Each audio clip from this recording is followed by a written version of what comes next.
Radio. Les Français parlent au français. Les carottes sont cuites. Les carottes sont cuites. Sud Radio Berkov dans tous ses états.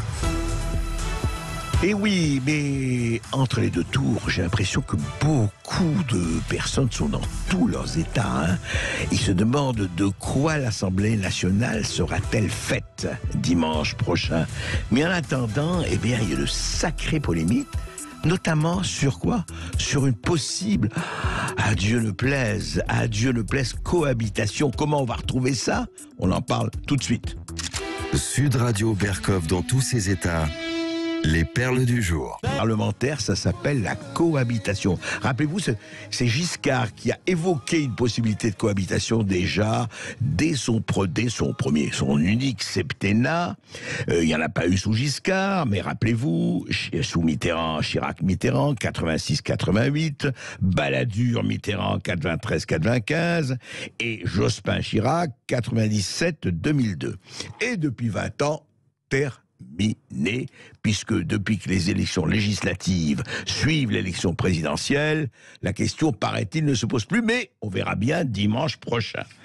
Mais alors, quand on arrive à un état peut-être d'inquiétude, de fébrilité, comme le montre le très très macronien Richard Ferrand, écoutez ce qu'il disait sur LCI mardi.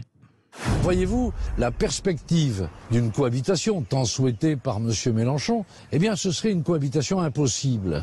Car les Françaises et les Français gardent plutôt un bon souvenir des cohabitations passées. Là, elle serait impossible. Pourquoi ? Tout simplement parce que, sur des enjeux de fond, l'heure est au rassemblement et non pas aux postures. Ça, c'est formidable. Et oui, alors, il est parfait, Richard Ferrand. D'un côté, il dit, mais rappelez-vous, il y avait des cohabitations, bien sûr, on vient de les citer. Ça s'est bien passé, mais là, c'est impossible. Pourquoi ? Non, mais, pourquoi entre Macron et Mélenchon, ce serait impossible ? Ah non. Il dit, c'est impossible. Le peuple français ne peut pas vouloir ça.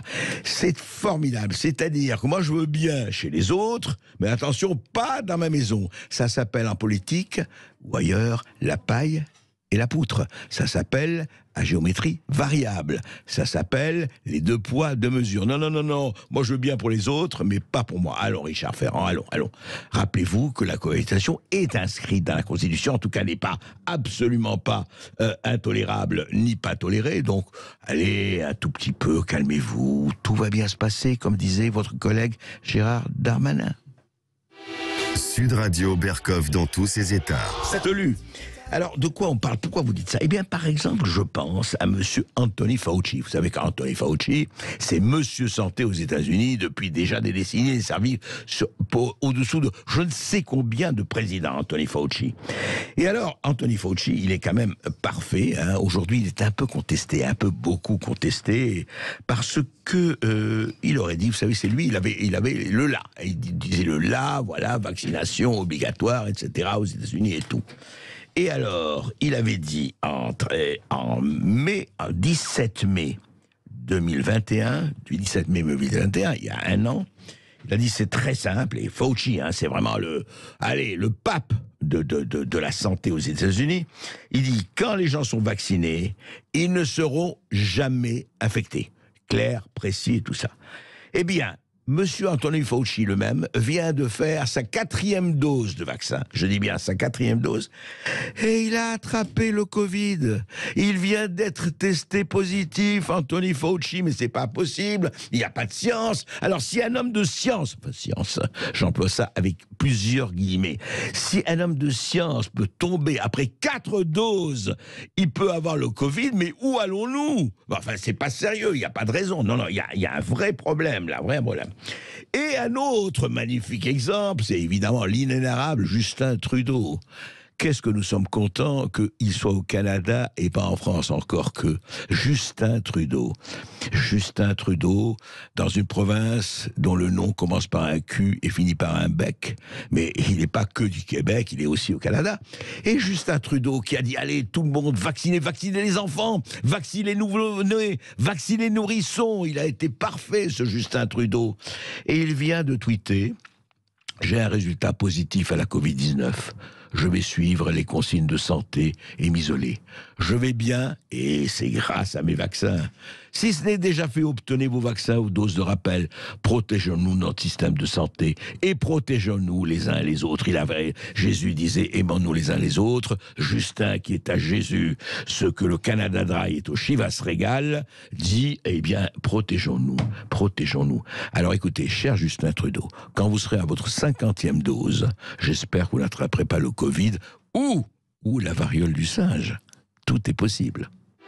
Sud Radio Berkov dans tous ses états. Eh bien oui, vous savez, aujourd'hui, les ministres, les premiers ministres, les présidents vont dans la foule, c'est très très bien, vont voir le peuple et dialoguent avec lui, et c'est une bonne chose, c'est une très bonne chose, bien sûr. Et alors, de temps en temps, effectivement, Elisabeth Borne, il y a quelques jours, hier d'ailleurs, elle était, elle visitait, je crois qu'elle était, je ne sais pas, mais elle était en tout cas sur BFM TV, et effectivement, elle a rencontré une citoyenne, voilà, une citoyenne française, et vous savez, il y a eu un certain nombre de choses, et cette citoyenne a apostrophé Elisabeth Borne, Born to be Alive, bien sûr. Écoutez ce qu'elle a dit.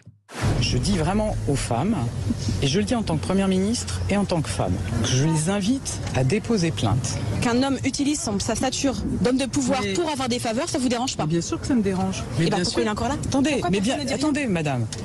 C'est pas moi je suis pas juge, vous savez. Je suis pas juge. Moi, je vois que cet homme est en haut de notre pays. Je suis désolée, en tant que femme, je ne me sens pas en sécurité. C'est un sujet qu'on règle pas du jour au lendemain, vous êtes d'accord? Soyez irréprochable déjà dans les personnes qui vous représentent, c'est-à-dire les députés, les ministres. On ne peut pas avoir confiance en des gens qui ont des casseroles, c'est même plus des casseroles, c'est une cuisine complète au cul. Une cuisine complète au cul, c'est intéressant comme descriptif. Écoutez, je laisse à cette citoyenne la responsabilité de ses paroles, mais c'est intéressant. Oui, elle évoquait Damien Abad et Gérald Darmanin qui sont accusés, et c'est vrai que la présomption d'innocence doit quand même exister. Mais voilà, aujourd'hui, c'est de ça qu'on parle, voilà. On ne parle plus de politique, on parle de cuisine, et ça se comprend.